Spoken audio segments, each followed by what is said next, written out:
really fucking early in the morning, which I thought was a bad idea. And I'm smoking a cigarette. Survival 101. There's like, there's nobody here. The schedule. Here I am. In Bryant Park. Waiting for the other amounts to show up. I remember thinking like, oh fuck, like, am I gonna be the only one in the park? Am I gonna walk to Scientology with fucking 6 or 7 people? Which totally defeats the entire purpose of this, because now they could single me out, you know? Then I get up and I start walking around and I see there's a lot of green balloons over there for some reason.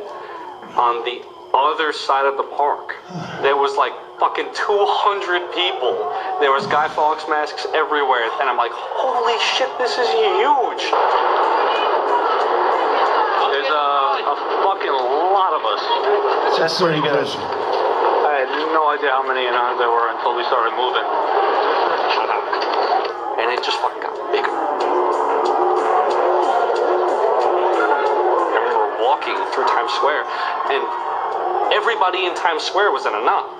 Like, and you know, this is like a fucking 1,000 person per like fucking minute foot traffic area, and everywhere I'm looking, I'm seeing fucking Anon symbols. It was fucking wild. It was really wild.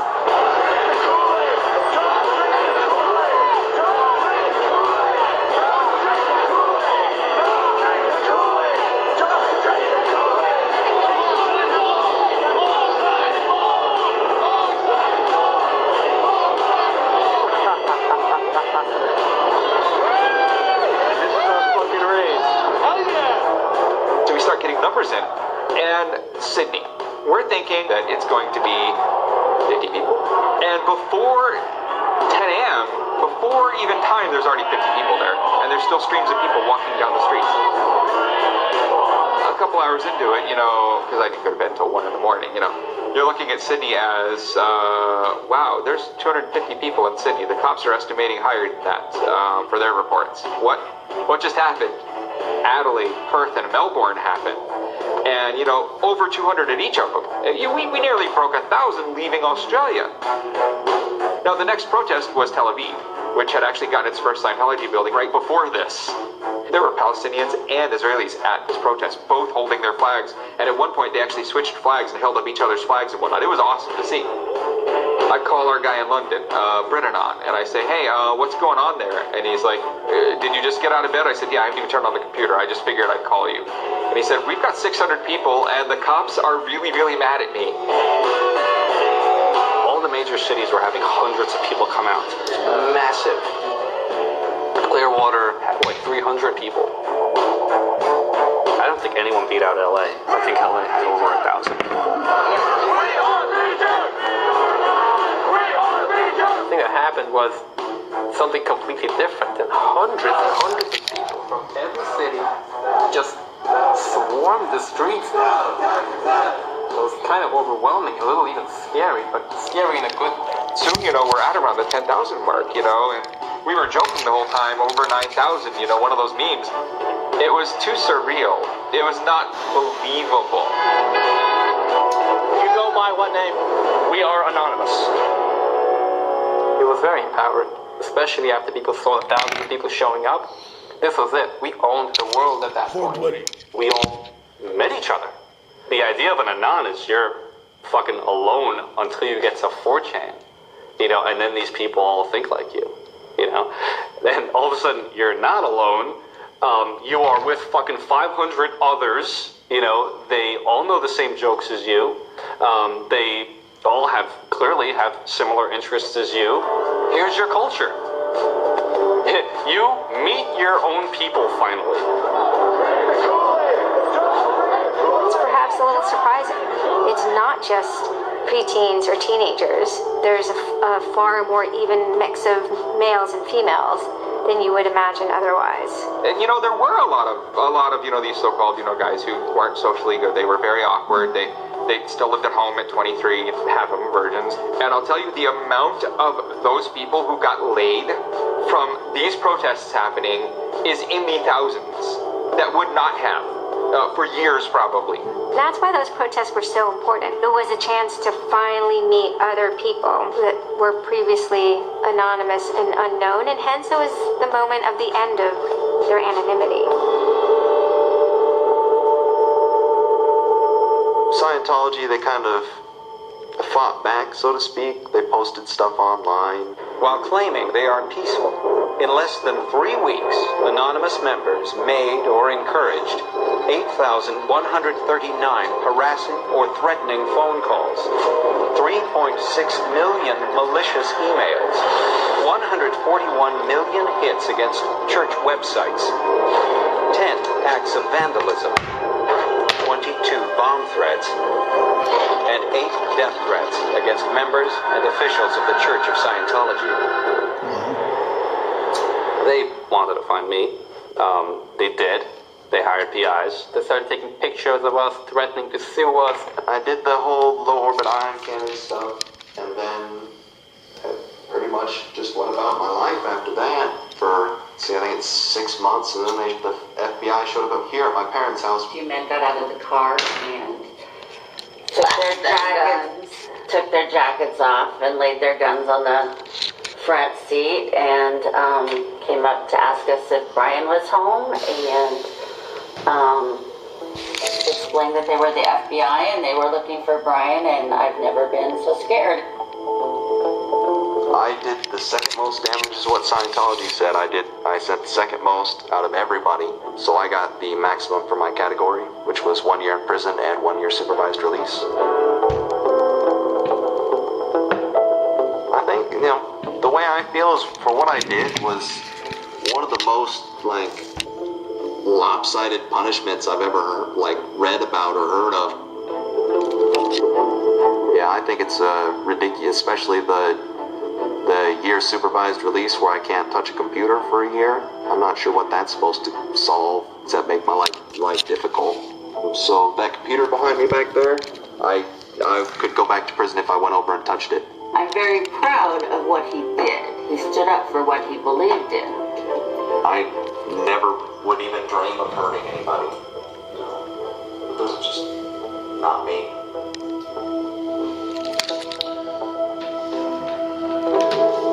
Prior to Anonymous, critics of the church still had to be very, very careful because of the aggressive lawsuits that were launched against academics, journalists, and other critics. I would say that era is over. And Anonymous, more than any other sort of intervention, is probably responsible for that change. There's actually caused a decent rift in Anonymous. There was one big group, significant group of people who would say, this Chinology stuff, it's cancer, it's awful, it's bad, it's just bringing attention to us that we don't want. One Anon said it well once. There is no leader. Their ops have momentary leaders, de facto leaders. Almost through meritocracy, there's more respected or more persistent participants. Some people participate in a single operation and are never heard from again. It might even be a housewife who just, agrees with that political statement or that protest. I like to describe this with a picture of a bird swarm.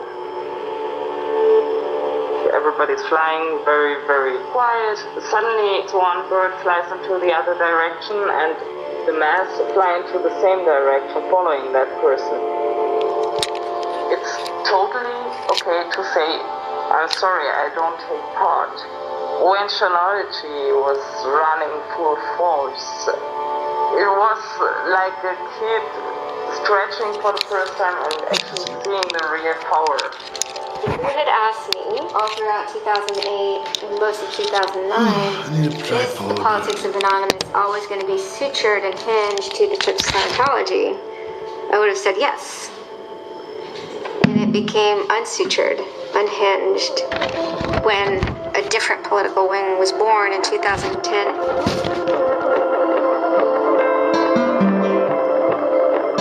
It is our task to find secret abusive plans and expose them where they can be opposed before they're implemented.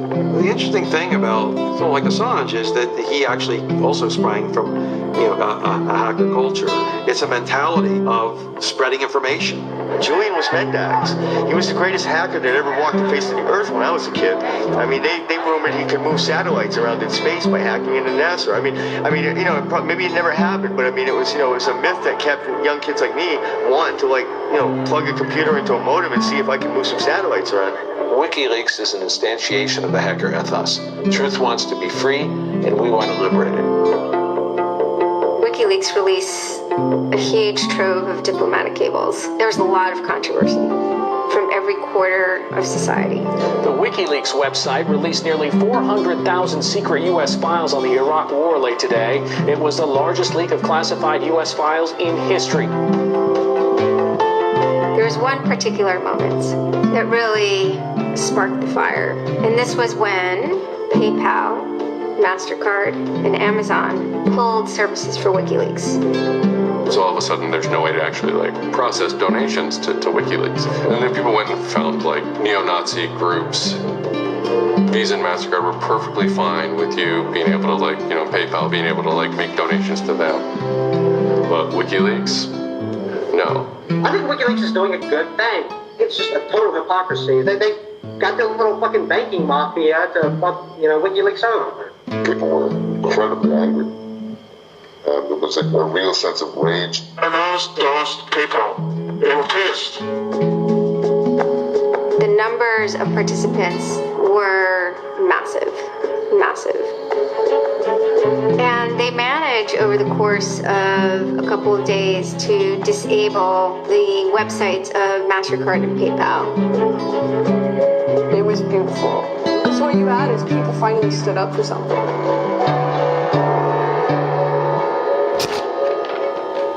My name's Pete Fine. You can call me an internaut or a hacktivist. Telecomics is an ad hoc cluster of volunteer net activists who have spent much last year trying to keep the internet running in the Middle East. In kind of the lead up to the Egyptian Revolution, we would tweet on people's behalf. We would get people from Egypt who were unable to access, and we would take reports from them and tweet them out using our account to kind of help them get the word out about what they were experiencing. Some of this shit is perfect. And one of the things about the movement as a whole, when Egypt was around, is that Egypt broke us emotionally. Watching in real time live feeds that we helped set up, Egyptians get massively machine guns. It was different, and I have never in cyber activism wept before. It's never bothered me like that. It's never been able to touch me the way Egypt touched me. And then January 27th, January 28th rolls around, and the Egyptian government starts shutting down the internet. I mean, just the whole country. There's this fantastic traffic graph that you can see the traffic coming out of Egypt. And it's like this. Just totally stops. And we were just shocked. We were just like, what the fuck? What the fuck? To think that a country would completely cut itself off as much as it was able to from the outside world was pretty painful. We know bad things go on in the dark places. That's the kind of thing that is so right. I think when Mubarak did what he did, I think it really upset people here as well as in the Middle East. I put myself in their place. I found myself in a desert of nothingness because he just wiped out everything that my world incorporated. That just showed me what else that madre, que hace mucho que no toco la guitarra, Rosita. Esto es practicar Prelude number 1. Johann Sebastian Bach. You want to shut down their internet? And you Fine. run it until you are Go on the internet ready. and show them how to turn it Try back to on. me, anyways. A lot of my friends Make helped mistakes and I have to go over it once and twice. People on the ground in this country validated SSLPs and certificates and really showed them how to subvert their government and become free. And then Telecomics started to make connections to the internet, direct connections.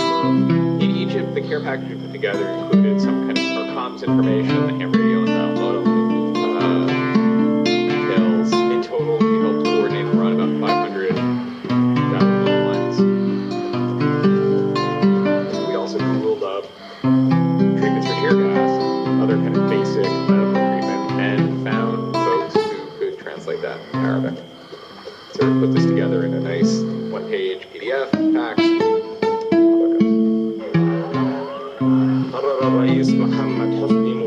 President Hosni Mubarak has decided to step down from the office of President of the Republic.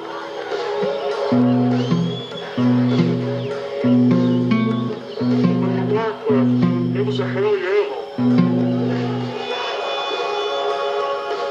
People can rise up. People can make a change. And I think Yeah.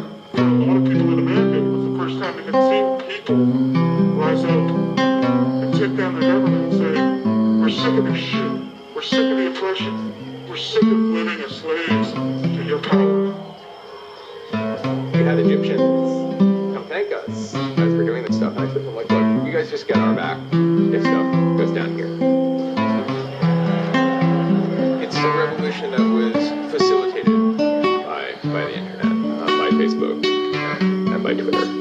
Not caused by it. I mean, 50 years of dictatorship has caused the Arab Spring. But the internet certainly did help it. Although it was awesome and it was one part for me it was quite clear that it's not the end of the story. That it's not suddenly changing into rainbows and nine cats or whatever, but that we now have to watch even more.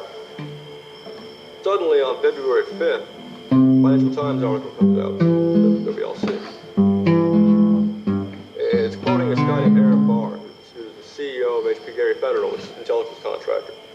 And Aaron Barr is telling his Financial Times journalist, Joseph Fenn, that he's been secretly monitoring the Anon server where all this is going on, and has done so for several weeks, and using his own custom brand of information operations techniques, has managed to identify the alleged leadership of Anonymous, including 25, quote, tenants, unquote, of some sort. We have to see this stuff. Everyone wants to know. We don't need to destroy him. We don't need to destroy his company. But yes, it was unbelievably easy to get into that network. Now, to put that in hacker terms, Anonymous is a hornet's nest. And Barr said, I'm going to stick my penis in that thing. The HP Gary hack brought about 70,000 emails. Probably the most important one had to do with a proposal that H.B. Gary had already formulated. It was packaged up as a nice PowerPoint presentation. Kind of act as privatized agent provocateurs, where they were going to discredit WikiLeaks. H.B. Gary was proposing submitting fake documents to WikiLeaks, and when they're discovered as fake, they are going to be called out. Right. Discredited. Right. So there's a lot of like specifics that I can't talk about. So let me try to answer that though in a general sense. Well, first of all, it's probably no surprise to anybody. I'm not a big fan of WikiLeaks. I think that the broad purpose of trying to get as much information, proprietary or classified information for the government, expose that is an extremely destructive and dangerous purpose. The proposals involve conducting information war on WikiLeaks and supporters, creating dissension with Prelude number 1. Tengo varios problemas con la rola. You also wanted to launch cyber Entre ellos, un par de information documents. deditos One thing I guess I want to make sure is clear is, tuerce mucho. none of those activities had actually occurred. There's in business, there's when you start proposing or thinking about an idea, there's a brainstorming phase. And somebody says, well, what if, what could we do? What's theoretically possible? Well, still, this was an idea. This was proposed. This was something that you thought about. Right. They also wanted to go on a campaign kind of targeting Glenn Greenwald, who's a reporter for Salon, who's an outspoken kind of critic of the government and supporter of WikiLeaks. It seems like you're to attack the journalists. Yeah, and I don't want to talk too much more about Glenn Greenwald, but other than, what I previously said is, there was never an intent to attack journalists. Not on my part. I guess I should say, I should generalize that and to say that, I would never just outwardly attack a journalist, other than if I felt that there was a journalist in my mind that was acting unethically, that's a fair game for having a public discussion about. they were walking a very fine ethical line at points. And in many cases, the mass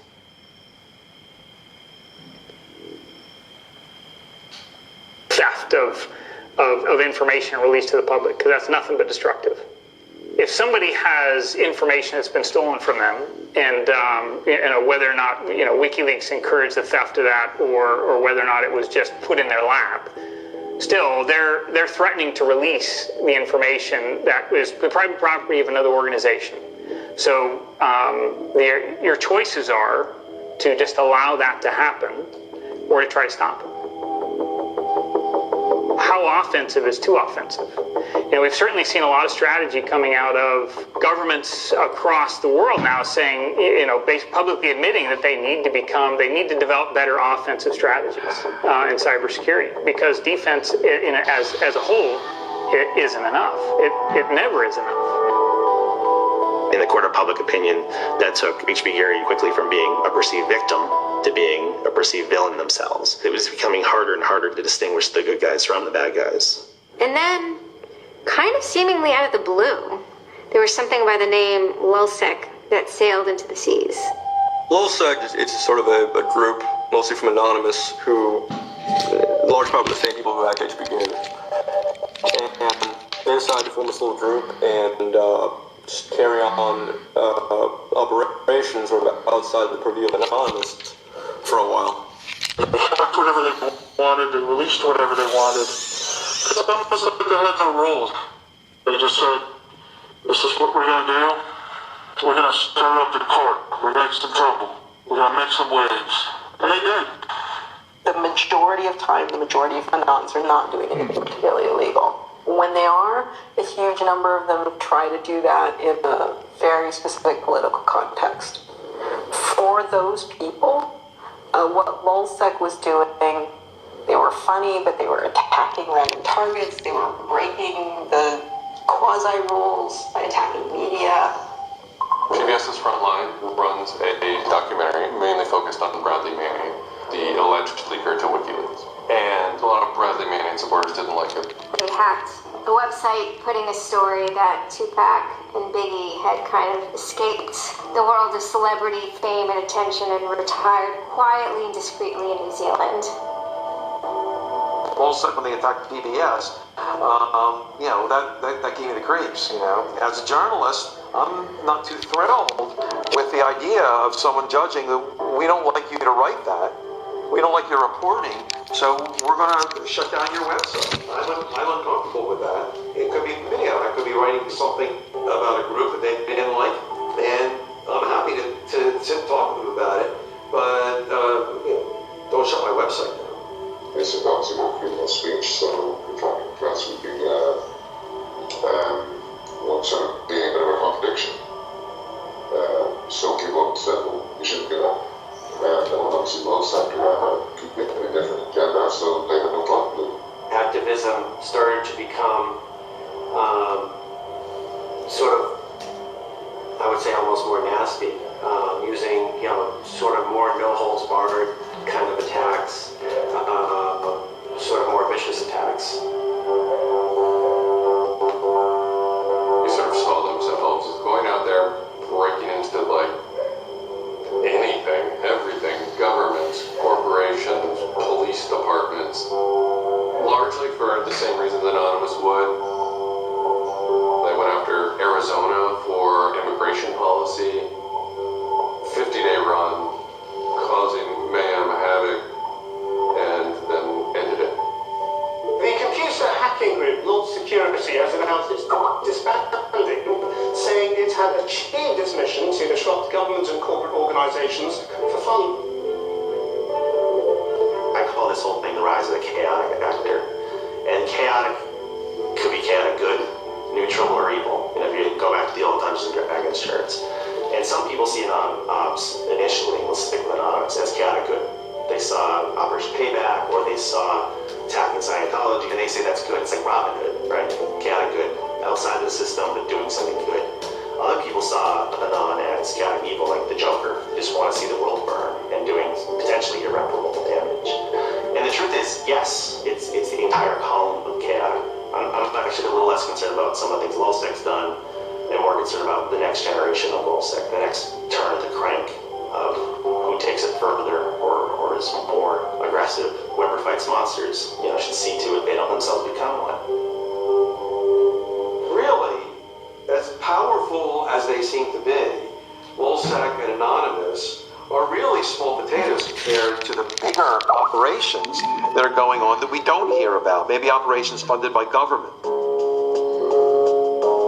16 people were arrested today. Dozens of FBI agents targeted alleged members of the LeeSmith hacking group. Armed with search warrants, agents hit 6 homes in New York, along with locations across the country. The people arrested yesterday were suspected of attacking PayPal's website after the company shut off payments to WikiLeaks. Defenders of the hackers say they're merely engaged in civil protest, but FBI officials worry the disruptive cyber attacks could move in a more dangerous direction. So the FBI shows up at 6 in the morning and it's really obnoxious. And I remember being frustrated and angry because there was nothing that I had done that would have justified an FBI search warrant. They came and guns, blazing, monsters and stuff, busted down the door. I immediately just dropped down to the floor, 180, and I wasn't trying to fight nobody. Even if you accept what the government is saying is true, what is important is that people are participating in the process. It is very much the process. It is sitting in an counter in Selma, Alabama. 500 freedom riders refusing to allow people to go and sit in at a segregated lunch counter. They write books about that stuff. It is demonstrating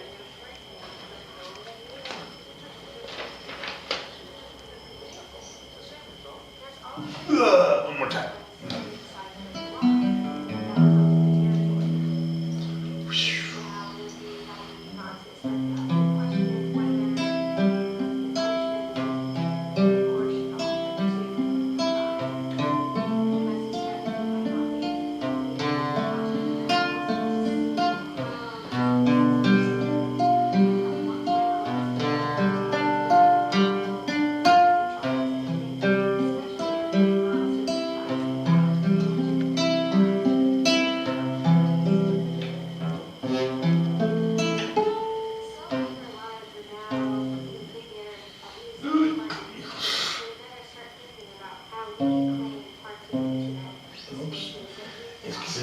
Pero es que mira. Sí la puedo, pero no la puedo.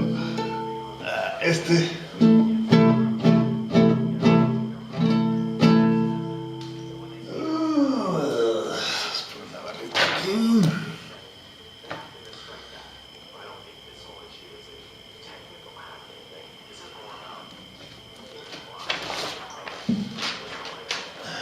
Barré.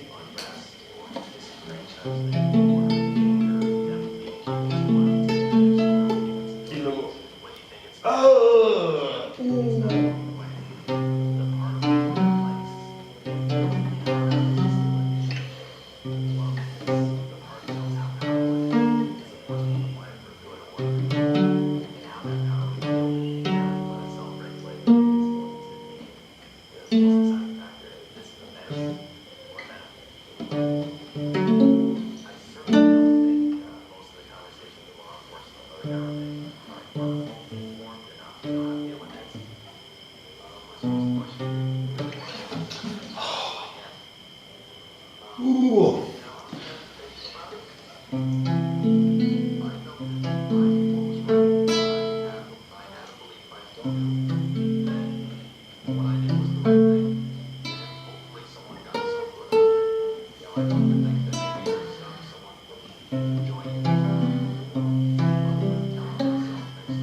An old fart.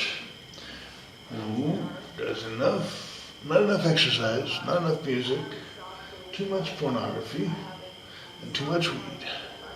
That's the truth about me. That's the truth about me. Go your demons and conquer them, I say.